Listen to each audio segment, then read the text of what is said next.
Stick to the story here, and we're at Hamilton Comic Con, and we're here with a great person I've just met today, and I'm just blown away by what I see behind me, Mr. Bill Diamond.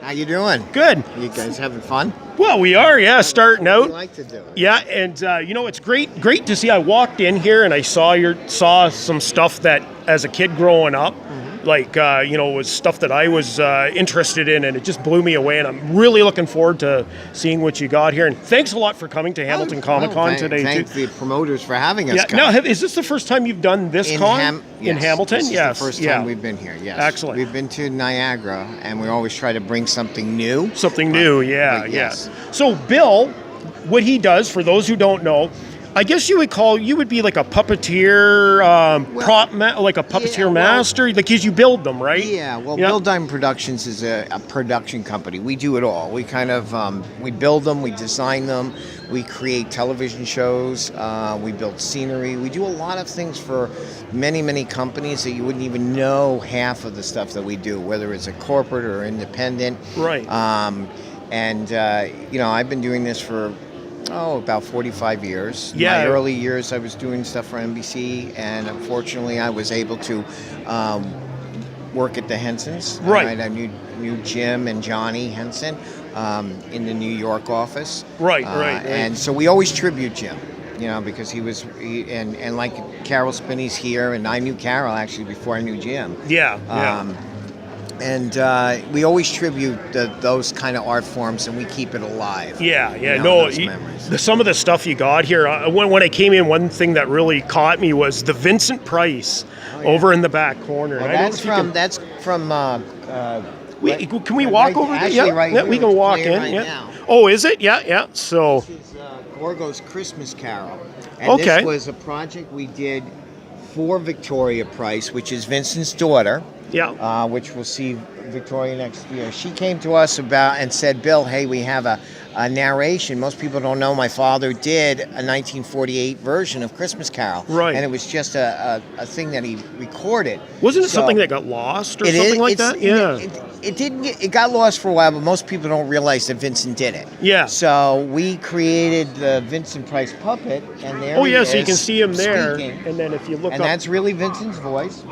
Oh, I see. So you dubbed the voice over. Well, we set it up, and then we did the whole story around Monster TV, which Victoria is very involved with. Right. And we've been with a lot of the families, Victoria, Sarah Karloff, Ron Chaney, Bela Lugosi Jr. We're all involved in Monster TV. We kind of bring all their classics back that their parents were involved with. It's always pet projects that we do. So we create the world for all of that stuff. I'm a big Bela Lugosi fan myself. And I know Bela Jr. very well. Yeah. So actually we have, it's not here, but we have stuff that we've done for Bela.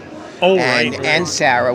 We did the Grinch for Sarah because her father narrated it 50 years ago. Right. So we did the Chuck Jones version. And so we do a lot of stuff with all the classic families. And I'm looking up above here, if you can show some of these. So I was told some of these are from a new commercial. This is a brand new series called Petland, which we do for the Petland Corporation all around the country. And it's a commercial that they put on site to let the animals talk and tell new things about their world and help teach them some things. The animals learn too. Yeah. And then, of course, got a Fraggle. The Fraggles here, these two are the originals from the show. Oh, were they? Yeah. Okay, this one we recreated because it was part of Red Sea Monster. The original Fraggle of Red is in the Smithsonian. Oh, really? So we recreated this one to go with this original. These are the real ones from 1983. Wow. Okay, that's pretty cool. From Fraggle Rock. So everything you see here are real for and have been used on television one way or another. That's right. So just out of curiosity, for making these, what kind of time and effort, I know as an artist myself with the stuff I do, the time and effort that goes into making for example, here, this is our new series, Land of the Moonshins, that you're seeing here, and they're all up there. We have a large production facility, about 90,000 square feet in New York. Okay. We build and design the scenery and everything that goes with the show. And so you will wind up seeing us create the puppets, the TV show, Yeah. or we'll just do something for Broadway, or we'll do a prop. Oh, really? Yeah, 'Cause yeah, we built stuff for Phantom. We did Little Shop on tour. We do a lot of things. We do stuff for the Yankees. We do stuff geez. for the World Wrestling. We built things wow, for many different companies that you wouldn't even know we were involved. Yeah, in. yeah, yeah. Not Sort just of the loving there. characters Yeah, that you see yeah. here. So let's move down. We'll move down a little bit. This is from a series called Dr. Ock's Dinosaur Adventure. It was in Fox on the 90s that I created. It was shot in Rochester, New York, through 1995 to 97. That series was there. And these are from Monster TV. These guys are always used. It's a series that's on a lot of the internet, and this is stuff we do with the families, okay, whether it's Nosferatu and we do stuff for the Stan Winston Company. Right. So these are characters that are constantly being used for many, many Monster World projects. Butch has been on the show. Butch Patrick's been on the show. Ron Cheney. We've had a lot of Elvira's been on the show, and a lot of them have all been involved with the characters. With these characters. Yeah, yeah, yeah. On this side. Oh, here we'll go around here. Yeah. Of course, this is Salacious Crumb Salacious from Crumb Star Wars. Star Wars. Yeah. This one was built for Mark Dotson, who was the voice of Salacious. So Mark is a lot of times with us. Yeah, yeah. So, and that's our sound stages. See, back here. Yeah. I know we're switching around a lot. Oh, that's okay. But you get a chance to see what our production. How many people do you normally have working? It depends on the project. Yeah, we have a very dedicated crew of 10 outside of the roadshow staff that you see here. Right. So everyone works, but then we bring in crews depending on the size of the so production. if it's a bigger production, then you bring in more people. Yeah, so very cool. Yeah, we'll swing around. Yeah, Salacious. Yeah. Because the original one doesn't exist anymore. Oh, doesn't it? Yeah. So we did that. The Witch's Dungeon is 52 years old. It's running now. It's create another family member from the horror world. Cortland Hull is the nephew of Henry Hull, played the Werewolf of London. And he started 53 years ago the Witch's Dungeon Movie Museum, which I'm the president of. So this is his character, Zenobia, and the voice was done by June Foray. Now I do it. June, it did Rocky and Bullwinkle and all the voices for that. And so I do the voice now for that because we've lost June. Yeah. This is from the Muppets from 1986. Muppets Tonight. Yeah. There's a two-headed creature. This is an actual original piece. We call him the Hugger. We let people get a chance to see how big a lot of Jim's characters really are. Yeah. They're full life. You don't expect them to be this big until you get up close. A lot of the times, all the characters are. Yeah. So this is one that we get a chance to tour around for people to see. That's right. Yep. Over here is the Grinch. The Grinch was built for the 50th anniversary of Chuck Jones' Grinch Stole Christmas that Boris narrated. Yeah. It was unveiled in New York with Sarah Karloff, Boris's daughter. And Boris won a Grammy for that. So we bring the Grinch around. It will be back with Sarah. We'll be at another show that Sarah will be with the Grinch, and so Victoria will be with her dad. So we always bring the characters out for the family members. Oh, wow. Okay. And we built this for the 50th anniversary. Yeah. Of course. 2, it was built originally in 1984. This is the touring one. There's 2 of them. There was one built in 84, and then this was built in 2007 for the revival. Okay. I've been puppeteering it since 84. I'm probably the longest running puppeteer that has literally done this show since 84. And this is like a one-man operation? This is a one-man puppet, and we bring it to all the shows for people to sit inside and take photos of. Yeah, that's pretty neat. Yeah. So it gives them a chance to see that. It looks like it's heavy, but it probably isn't. Well, she's about 200 pounds. To operate. You need a little finesse to work that. System in there. Usually I'm inside. Yeah. And I'm usually operating in the backpack. Oh, yeah. You got right now there's a sitting unit in there, so we let people actually sit in there, yeah. But that's where I would be during the production. Of the show. And I've been running and doing this plant, like I said, since 1980. It'd probably get hot in these sometimes, would it? Yes, this is my portable workout program. Yeah. I don't do any of those kind of other things. I just climb in one of these plants. That's right. At the end of the day, it's free to go. That's right, yeah. Of course. We've got This is Gizmo. Gizmo, Again, yeah. Mark Dodson does the voices for the movie, and he did that, and we created a series of Gizmos and restored a lot of the original ones that Rick Baker did. Oh, yeah. Wow. That were falling apart and things like that. So this one was built strictly for display reasons, for everybody to get a chance to see how they looked. And I guess at the time too, when they built them, they weren't expecting it None to of it was last, supposed right? to last, Yeah, right. yeah. It's pretty amazing how, that when they were first built, they weren't really made to last. So bringing them back, right? So. And this is a working puppet from Rise of the Skeksis. So if you want to back up there, Jess, because this is one of my favorites here. Dark Crystal. Dark Crystal. Yeah, we'll get over here. Movie. We tribute the movie for, you can see it on the Jim Henson site on YouTube. Yeah. We did a tribute to Jim and Johnny Henson, who I knew really well. And Johnny and I used to play around with the scripts after Dark Crystal was done.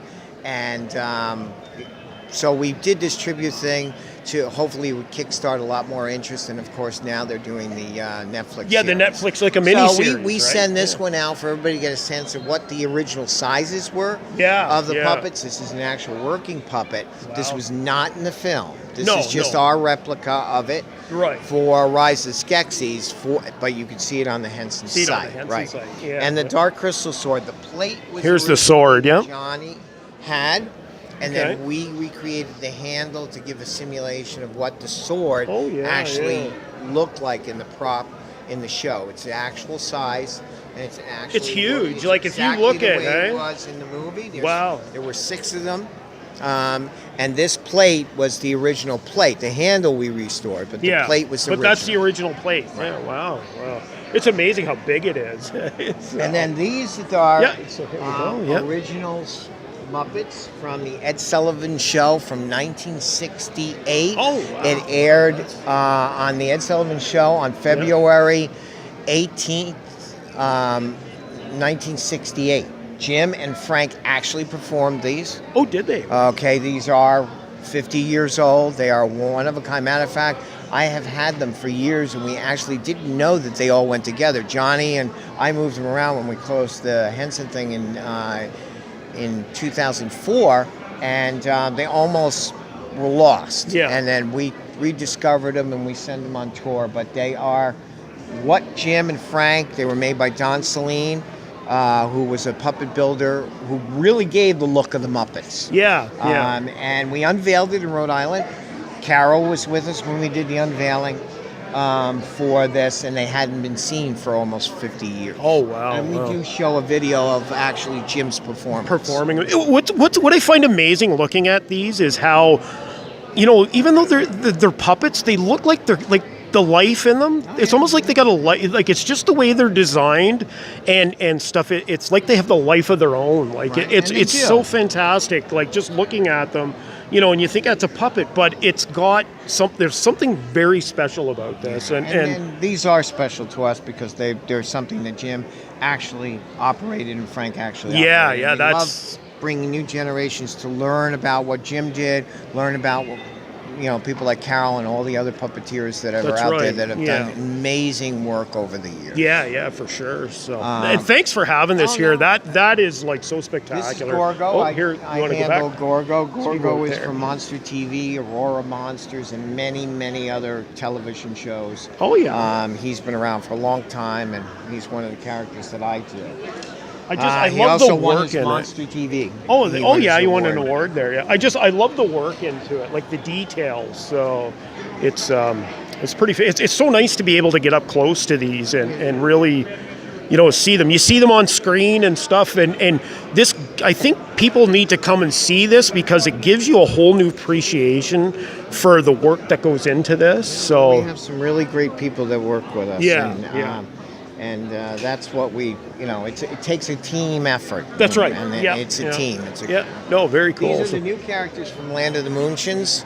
And Moonshins, how do you spell that? MOON. Yeah. SHINS. Okay. Like moonshine, but a little twist. So if you're looking it up, that's how you spell it on this is in production Google it. now. Actually, we'll be filming again on Wednesday. So it's in production now, and it'll be something that will be released on Amazon Prime. I just realized Moonchins, this guy's got a moon on his head, right? Well, Oh, they all do, and kind the moon, of. They all have a familiar design. Yeah, yeah. And then I had won 2 Emmys, one 2015. There we go. Yeah. And 2017, one for set design and the other one for lighting for Fox. For Fox, okay. Was that for a particular show or just? They were for 2 different shows. Yeah, yeah. One's for the Nets and one was for the Yankees. Oh, really? Wow, that's so cool. All right, well, we'll come out here. Tiny Teddy here. And we'll finish off with Tiny Teddy here, yeah. So. Tiny Teddy here is from a new series created by Robert Aragon, who's a phenomenal artist, also from the Monster World. And Robert is producing 10 new books, and we've brought Tiny Teddy to life as the actual puppet. Okay. That is part of the new production that will be created. It's in series now. It's based on the book series that's coming out now, too. So it's all new. Excellent. So we're doing a lot of new projects. Yeah. It seems like there's like a lot of stuff going on here. You got to be super busy. We're constantly doing something and doing these and getting them out. That's right. So that's right. We hope everybody comes out, has fun, and gets a chance to see a lot of who's here and what's going on. No, this has been spectacular. Anyway, I want to thank you. Thanks a lot for taking us through this. We're hoping everybody comes down here to Hamilton Comic Con today. Come up. They're on the top floor, and come and check them out. Come and check Bill out, and you're gonna be here both days. We're here both days. They get a chance to see it. They can do photo ops with the characters. They can, bring some of the artwork home if they want. We're here doing our thing. Excellent. That's what we want to hear. Anyway, stick to the story here. Thank you very much, and we'll be back with another show in a few minutes.